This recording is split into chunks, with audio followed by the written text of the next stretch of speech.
Carissimi tutti, Sawa Bona, le docteur Rondo depuis le château de Monteriggioni. Parlons aujourd'hui du syndrome d'Astarté.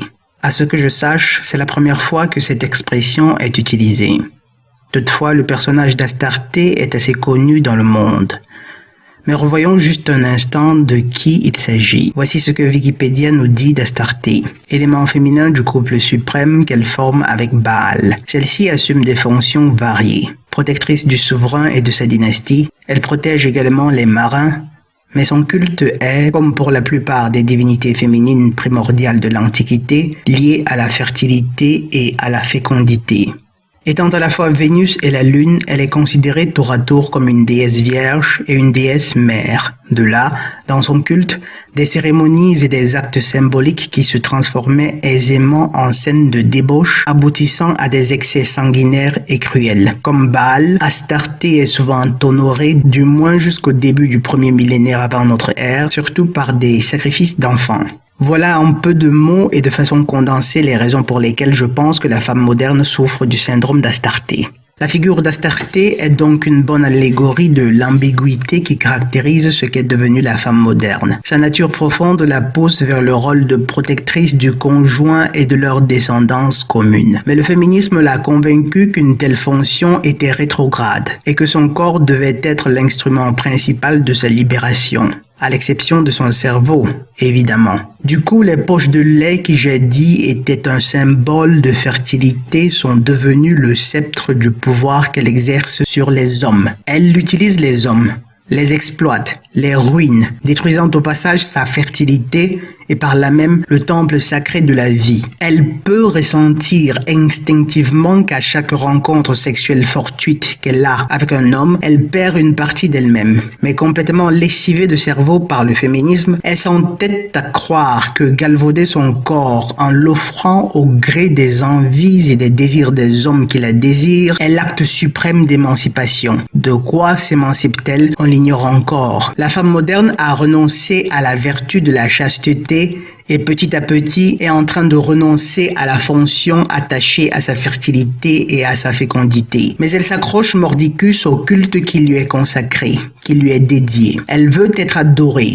Elle veut être honorée. Elle est pleine de débauche et cruelle. Elle exige davantage de sacrifices sur l'autel de sa cupidité et de sa froideur. Elle utilise les hommes, les manipule, les ruine, mais n'en éprouve pas pour autant la moindre vergogne. Peu lui importe si les hommes piétinent les crânes de millions d'enfants innocents dans le monde, pourvu qu'à son heure, elle est son cher petit caillou qui a intérêt à avoir autant de cara que possible. Peu importe si son homme perd la vie à l'œuvre. De toute façon, passé les simagrées de la veuve éplorée du premier mois, elle se remet bien vite grâce à l'assurance vie et bientôt repart à la chasse. Mais les hommes ne sont pas les seules victimes sacrificielles de son culte. Ses propres enfants le sont aussi, car tout comme Astarté dans l'Antiquité, l'Astarté moderne, elle aussi, a besoin de sacrifices d'enfants. Elle a cessé de cuisiner pour ces êtres si fragiles et préfère leur servir des aliments chimiques qui sont, on le sait aujourd'hui, littéralement des poisons. Elle abandonne sans le moindre remords sa progéniture dans des crèches à de parfaits étrangers qui n'y consentent que pour du fric. Mais elle veut quand même être adorée. Non contente de cette mort à petit feu qu'elle administre aux petits dômes que sont ses enfants, il s'en trouve qui leur enlève la vie avant même qu'ils aient pu voir le jour. Le féminisme a légalisé le crime en lui donnant un nom chic, l'IVG. Et on a convaincu Astarté que c'était un autre acte d'émancipation et de liberté que de prendre la vie à un être qui ne pouvait point se défendre et qui plus est, nous est lié par le sang. Combien d'âmes ne verront jamais le jour parce que des femmes qui souffraient du syndrome d'Astarté donnaient plus d'importance à leur petite vie plutôt qu'à la vie.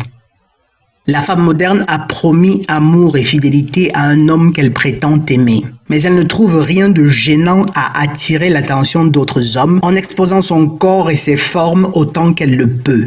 Elle a des seins parfaits. Elle a dû priver ses enfants du lait maternel pour ne pas courir le risque de les abîmer et est impatiente de faire son opération de chirurgie esthétique pour les rendre encore plus beaux. Elle a des fessiers qui imposent l'admiration de ses congénères et attisent le désir de ses esclaves. Astarté utilise son corps pour séduire, manipuler, ruiner, obtenir ce qu'elle désire. Mais de grâce, elle n'est point une prostituée. Que serait-elle donc ? Une pétasse, une poufiasse, ne soyons pas trop sévères. C'est une femme qui souffre du syndrome d'Astarté. La femme affectée du syndrome d'Astarté veut être adorée, adulée, vénérée, appréciée, au centre de l'attention, juste parce qu'elle est une femme, pour le simple fait qu'elle est fertile, juste parce qu'elle a des seins, juste parce qu'elle a des fesses, juste parce qu'elle a un vagin.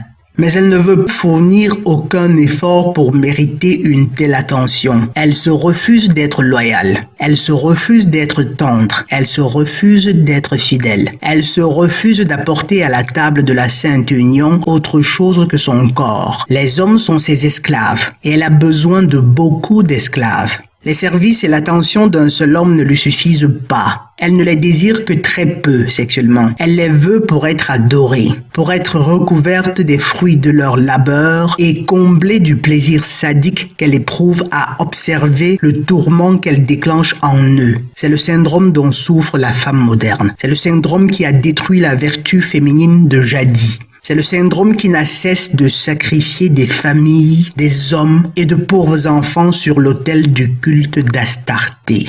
Merci le féminisme et merci les féministes. Réjouissez-vous du temps qui vous est resté, car il n'est plus très long. Voilà, c'est tout pour aujourd'hui. Vous connaissez la règle. Si c'est ma première vidéo que vous écoutez, je la considère une avant-première. Si c'est la deuxième, je veux encore être magnanime.